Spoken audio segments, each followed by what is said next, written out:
records on Main Street, Richland, Wisconsin, and you have a real Victrola.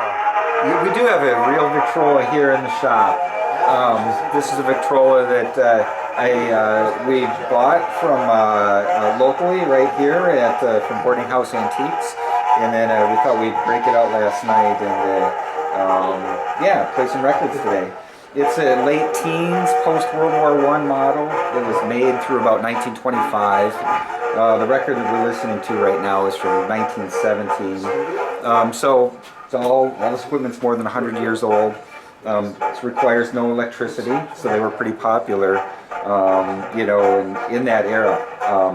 But yeah, it's an interesting setup. It's, again, let me adjust the volume here. Sure. This is our volume control.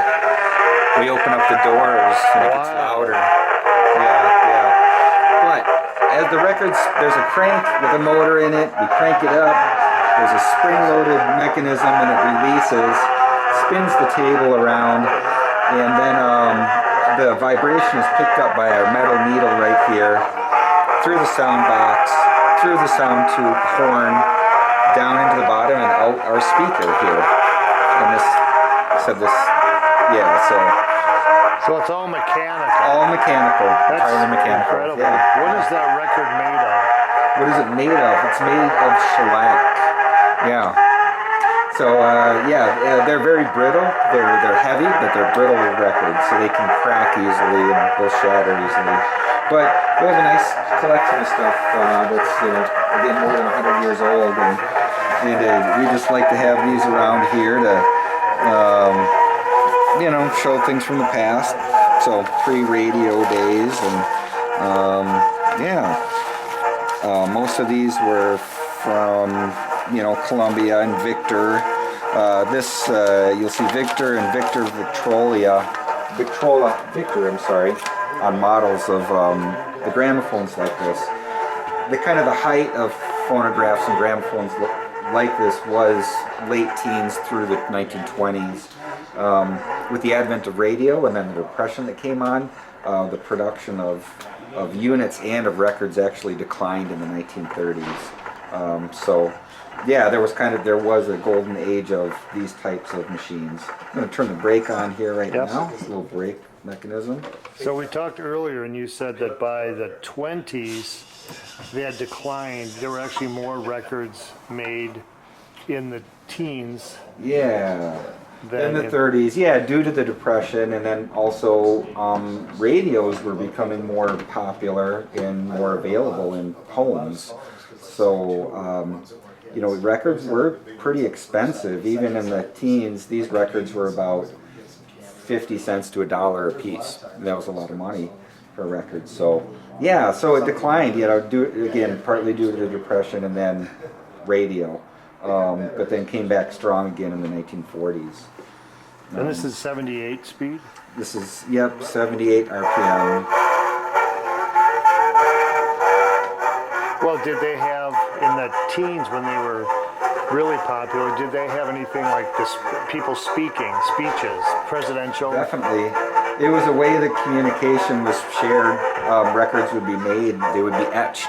Right on the spot sometimes, and it could be anything from messages that were sent from speeches that were recorded, government documents that were read and then stored on discs like this, and then also in World War I it was used as a way of communicating, so they would etch records right in the foxhole and send them with a runner to another location and play back the message that was recorded onto the record and then smash the record at that point. So so there's a lot of history of that.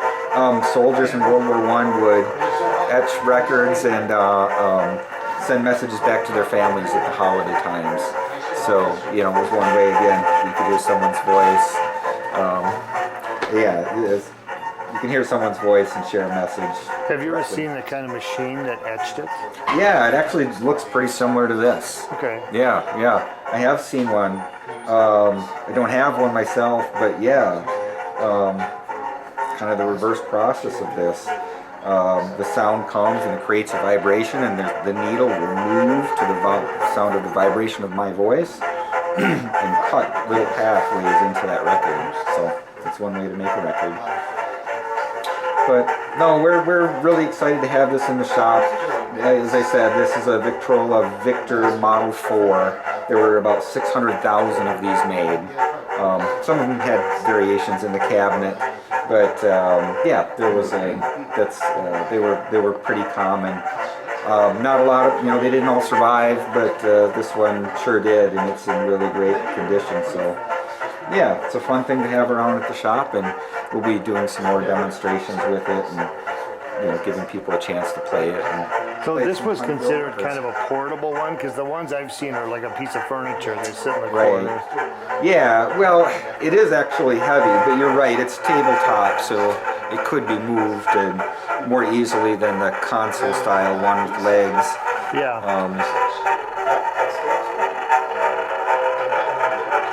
What particular song is this, or orchestra?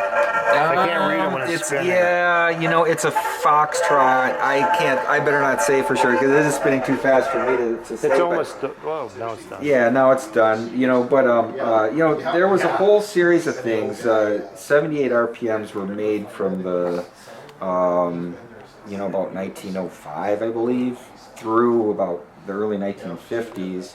And kind of it culminated in the late 1940s, post-World War II, in things like this, which are really interesting to me. And this is the Bugs Bunny Storyland from 1949. And, some of the viewers out there may have remembered these or had things like this where you would read along the story. Is this 78 also? And this is a 78 RPM. Which would give you the faster the speed, the better quality, supposedly. Yeah, I mean, I guess maybe how I view it are that 78s was a technology that kind of got through. It wasn't necessarily about good quality, it was just proving that we could do it. Okay. And we could record sound and share sound and capture it. And it was, so I think that, it starts pretty basic. Sound quality improved in 1949 when 45 RPMs came out, and that was a big step forward. Those really were. But this is a vintage book here, anyways. Back to my Bugs Bunny, Capitol Records, and these things are kind of popular as as a collectible thing, and you can play the story and read along with it. But yeah, I've got those. And Bing Crosby is pretty popular too, actually. There's people do look for those records, and that's a 1940s, 78 RPM, multiple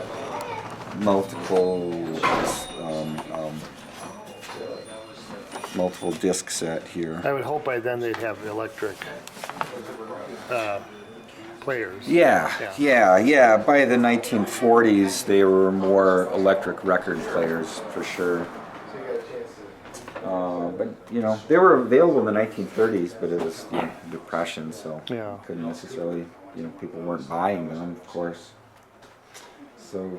And you have more up-to-date turntables here. Yeah, of course. So we go all the way from 100 years later. This unit's actually from the 1980s. This one does not play 78, so it will only play 33 RPMs and 45 RPM. So. I remember that brand. Oh yeah, yep. Very popular. Techniques is a very popular brand. Made a lot of good turntables. A lot of direct drive styles for DJs. That's what we use in radio stations and in live DJing. Yeah. All right. Well, why don't you crank up another tune and see if anybody play another dances. one here? We have quite a crowd here. Yeah.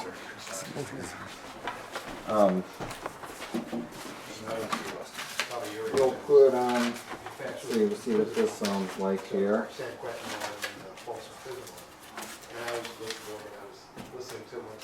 Let's try this.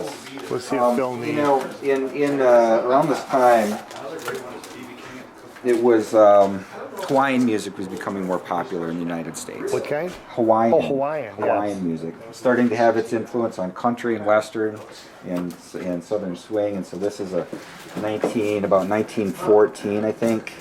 Why do you think that is? March, because it was exotic. but Oh yeah, accessible. well it is. Yeah. But accessible. And people like steel guitar. Takes about 10 or 15 seconds for the speed to kind of adjust.